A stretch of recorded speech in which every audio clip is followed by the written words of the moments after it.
کہ حضور صلی اللہ علیہ وسلم کو اللہ تعالیٰ کہیں اور بھی تو بھیج سکتے تھے، جزیرۃ العرب میں کیوں بھیجا ہے؟ دنیا تو اور بھی بڑی ہے، کہیں اور بھی اللہ تعالیٰ بھیجنا چاہتے ہیں تو بھیج سکتے تھے، عرب کے جزیرے کے اندر حضور صلی اللہ علیہ وسلم کو کیوں بھیجا؟ اس کی 6 وجوہات ہیں۔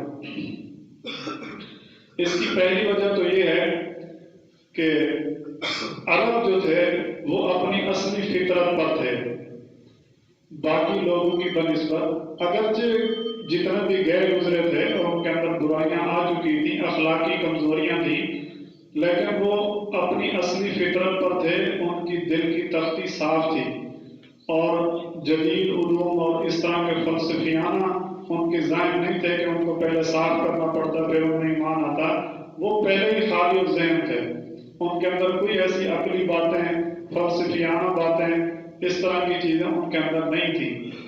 اور عرب کے اندر حریت پسندی، آزادی، یہ بڑی ایک وصف رکھتی ہے ان کے اندر جو پائی جاتی تھی، جو پوری دنیا کی کسی قوم میں نہیں تھی۔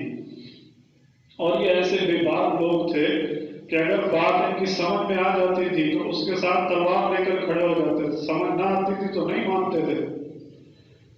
سہیل بن عامر نے جب صلح حدیبیہ کے موقع پر وہ معاہدہ لکھا جا رہا تھا تو حضور صلی اللہ علیہ وسلم نے لکھوایا ھذا ما قضا محمد الرسول اللہ صلی اللہ علیہ وسلم، یہ وہ ہے جس کا فیصلہ محمد الرسول اللہ صلی اللہ علیہ وسلم فرما رہے ہیں۔ تو اس نے فوراً کہا لو كنا نعلم انك رسول اللہ ما صددناك عن البيت، اگر ہم جان لیتے کہ آپ اللہ کے رسول ہیں تو ہم آپ کو کبھی بیت اللہ سے نہ روکتے، اور ولا قاتلناک، ہم کبھی آپ سے قتال نہ کرتے۔ عکرمہ بن ابی جہل یرموک کی لڑائی میں جب جنگ عروج پر تھی تو اس وقت لوگ ادھر ادھر ہٹنے لگے تو اس نے کہا جب ہم جہالت کی حالت میں تھے تو ہم ادھر ادھر نہیں ہٹتے تھے، اب ہمیں یقین ہے کہ ہم صحیح راہ پر ہم نہیں ہٹیں گے، اور اس نے دوسروں کو دعوت دی اور وہیں پر لڑتے لڑتے شہید ہو گئے۔ تو یہ عرب جو ہیں مغیرہ بن شعبہ رستم کے دربار میں جب گئے، وہ تخت کے اوپر بیٹھا ہوا تھا، یہ اپنے پھٹے پرانے کپڑوں میں چلے گئے اس کے تخت پر، اس کے ساتھ ہی جا کر بیٹھ گئے، اس کے درباری بھاگ کر اس کو وہاں سے گئے تو ہمارا خدا ہے، یہ تو ہمارا بادشاہ، تو یہ کیسے جرت تو اس کے ساتھ؟ انہوں نے فرمایا اگر مجھے معلوم ہوتا کہ تم ایک غلامی کی ذہنیت رکھنے والی قوم ہو اور تمہارے اندر برابری کا کوئی تصور نہیں ہے، آپس میں کوئی مساوات نہیں ہے، آپ ایک دوسرے کو خدا سمجھتے ہو تو پھر ہم کبھی بھی آپ کے پاس آتے ہی نہ۔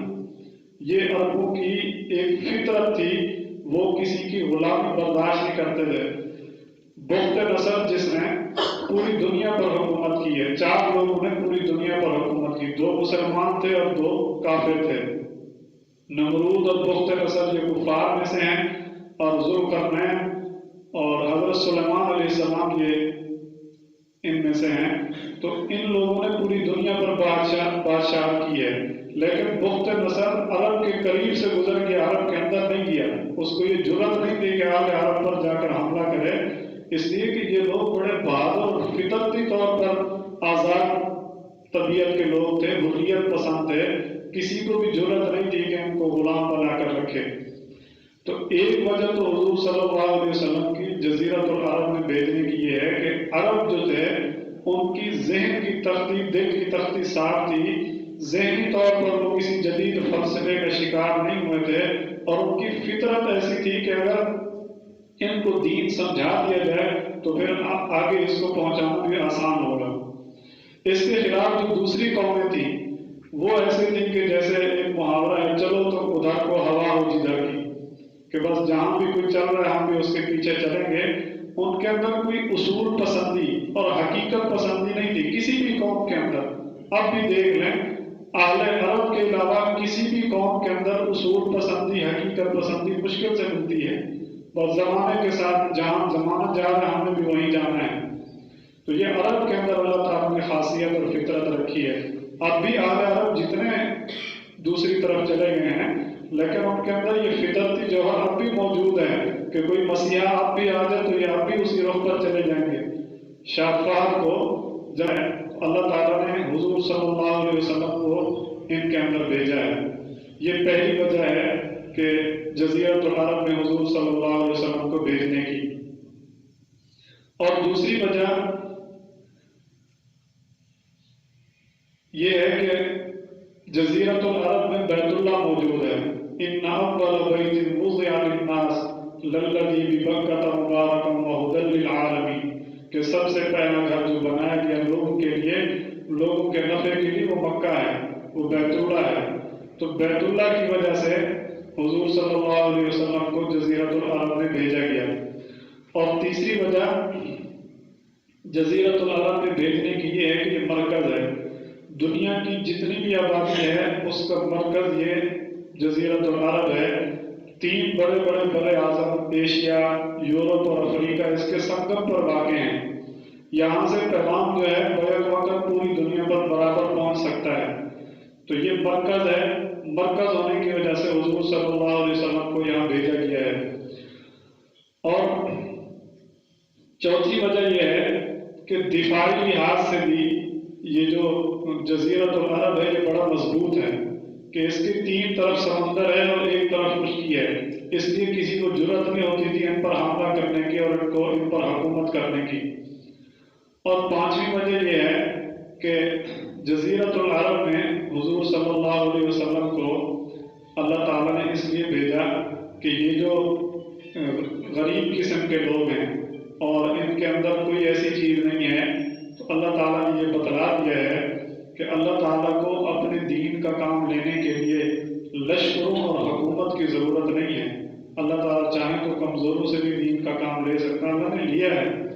اور یہی بات اللہ تعالیٰ نے قرآن مجید میں بھی ارشاد فرمائی ہے کہ اگر تم یہ کام نہیں کرو گے تو پھر اللہ تعالیٰ ایسی مخلوق لائیں گے کہ جو تمہارے جیسی نہیں ہوگی.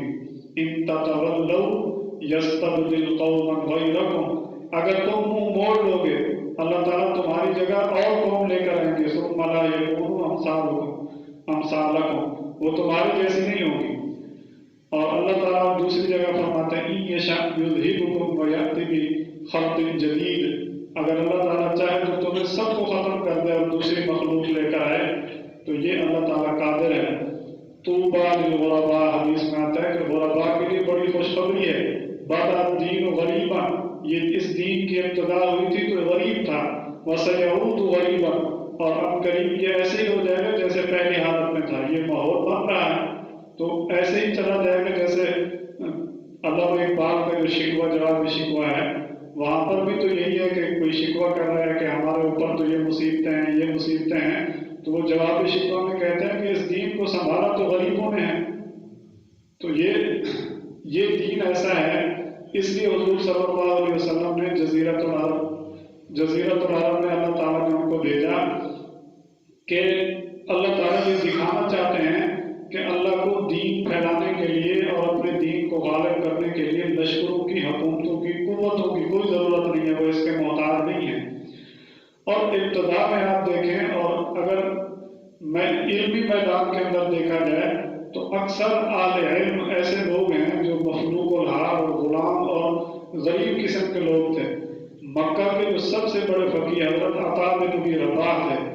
آپ سیرت کی کتابوں میں اور اسماء الرجال کی کتابوں میں ان کا حلیہ پڑھیں تو وہ ٹانگ سے معذور تھے، ان کی ناک ایسے چپکی ہوئی تھی، ان کے ہونٹ ایسے موٹے موٹے تھے، شکل کے کالے تھے، لیکن وہ ایسے عظیم انسان تھے کہ حضرت ابن عباس جیسے صحابی بھی ان سے باتیں پوچھتے تھے.